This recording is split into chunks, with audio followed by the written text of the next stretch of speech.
During Christmas, within a dystopian consumerist alternate 20th century where terrorist attacks have become the norm, Sam Lowry, comfortable within his dead-end directionless government job, faces personal pressures from his mother to accept a promotion for a higher position, often dreaming of being a saviour to a beautiful damsel in distress. On a subconscious level, Sam seeks some form of change or excitement. When he finally encounters Jill, a woman with a striking resemblance to the woman of his dreams, a naive and lovelorn Sam is intent on finding out as much about her as possible.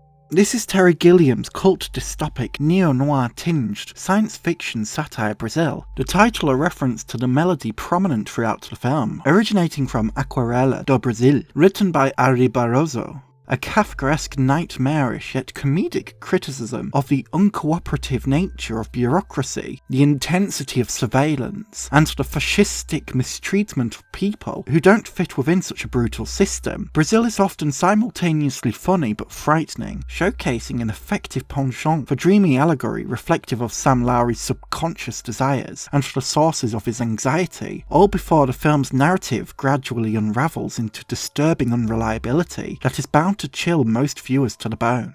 Sam Lowry is a character who comes from an affluent background. His father was successful in life and his mother hoards immense riches, which she spends on numerous cosmetic treatments in her pursuit of an eternal youth. It's undeniable that Sam Lowry comes from great financial privilege, which is made clearer in the fact that his mother can pull the right strings to get her son a promotion, and that Sam Lowry is financially comfortable enough to be able to initially turn it down. Within this financial privilege, it's in Sam's cluelessness to the issues that those less fortunate than himself face, which reinforces the depiction of class division present in Brazil. Let's take note of the scene in which Sam has dinner with his mother and Shirley, the young woman that is the figure of an unsuccessful matchmaking attempt. As a bomb explodes in the restaurant, Sam and his mother, Shirley and her mother, continue their dining experience as if nothing has happened. They're too rich to care about an event that is unfolding literally behind their backs. They can afford to be clueless and apathetic to what is going on around them. This class division is also crystal clear during a scene in which Sam must return a compensation check to Mrs. Buttle, the wife, and likely now the widow, of a man who was wrongfully arrested due to a printing error on the arrest warrant. Within this visit, Sam is only just discovering the extent of destruction that his government enforces during intense arrests, as well as the traumatic consequences this event has on the families of the accused. The Buttle family's Christmas is now non-existent. Their home is destroyed, their father and husband dead, and Sam Lowry walks in naively assuming this could be a simple check delivery job. It's within Sam Lowry's ignorance and privilege, his initial lack of understanding of the struggle of others, that strongly demonstrates the very real societal issue of class division. Nonetheless, Sam, for all his flaws, can recognise this disparity when he becomes the target of it. The strict policing within Brazil, both within the stringent following of regulations, as well as the very literal militant police authority, is intentionally fascistic, hyper-exaggerated to demonstrate the ire, inequality and injustice that is doled out towards those not fitting within the bureaucratic societal system that benefits from the chastisement of the poor. It's not much surprise that Gilliam's film is staunchly anti-cop. Within this film, challenging authoritarian forces on wrongful arrests, civilian harassment, police brutality, and prejudice towards the poor can lead to death. Sam becomes a victim of this himself when he's arrested in his efforts to protect Jill, who is hassled over her efforts to help others when an explosion goes off in a crowded shopping centre. We see Sam forcefully mistreated within this moment that is only really resolved due to the connections he has within higher places. It's in the characters who work outside of the fascistic bureaucracy who become the heroes of Brazil. For example, Tuttle is a man wanted for arrest by the government, and their attempts lead to the wrongful arrest of Buttle. Tuttle is wanted because he's an illegal freelancing engineer who resolves heating issues in apartments without governmental approval, skipping over all the paperwork just to get the job done. Tuttle is vague about what else he does, but the film invites speculation as to whether he is or isn't connected to the explosions around the city, something which is elaborated on during the film's climax, but we're gonna get to that later. It's up to the viewer to wonder about who Tuttle truly is, but due to the excessively brutal force of the police state within Brazil, Tuttle may simply be an engineer who's pissed off at the government. Tuttle is portrayed as heroic because he represents an alternative to fascism. He's like a small-scale freedom fighter, fixing air conditioning under the radar exactly the moment citizens need it, aiding the innocent and downtrodden, as if like a dystopian equivalent of Robin Hood. Whether he's actually contributing to any other illegal matters is almost irrelevant, but Tuttle represents a pushback towards authoritarian cruelty, an unsung hero reminiscent of the people who fight back against dictatorship.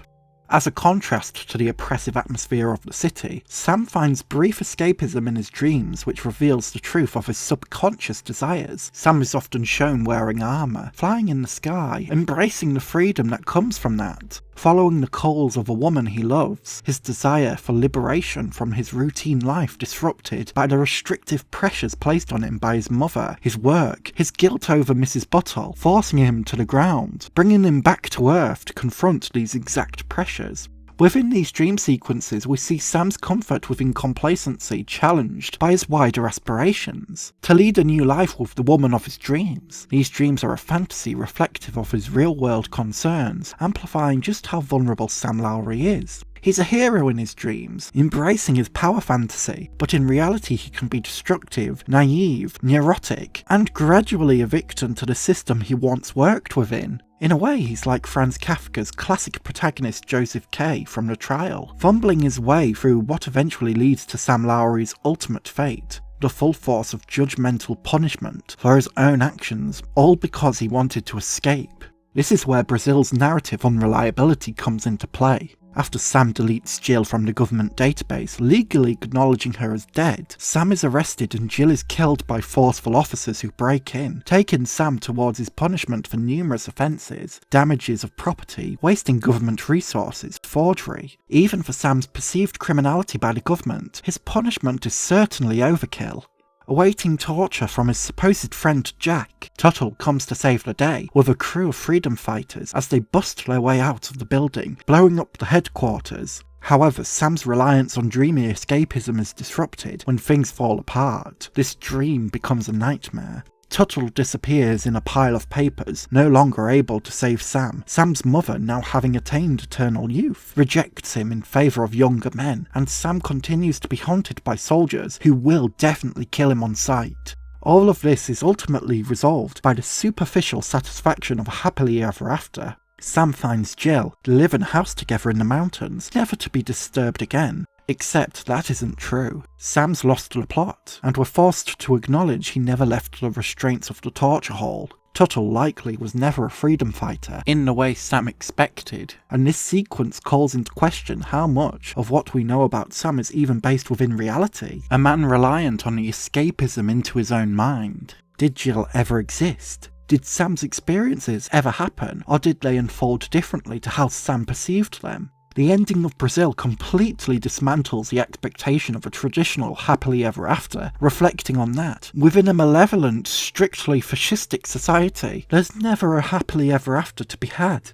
In conclusion, Terry Gilliam's Brazil is a monumental achievement in satiric storytelling, its visual ambition never sacrificing the necessity for thoughtfully amusing commentary criticising fascism and strict rule-making, nor the attention to detail within characterisation. The anxieties, stresses, despondency, righteousness and remorse is all present here, while a complex film that can be overwhelming on an initial viewing. Brazil's interconnectivity is even more rewarding on subsequent watches. Brazil is a film which illustrates a heightened self-awareness with a darkly comic sense of humour, examining the innate inhumanity of fascism and the consequences it has on the people living under it.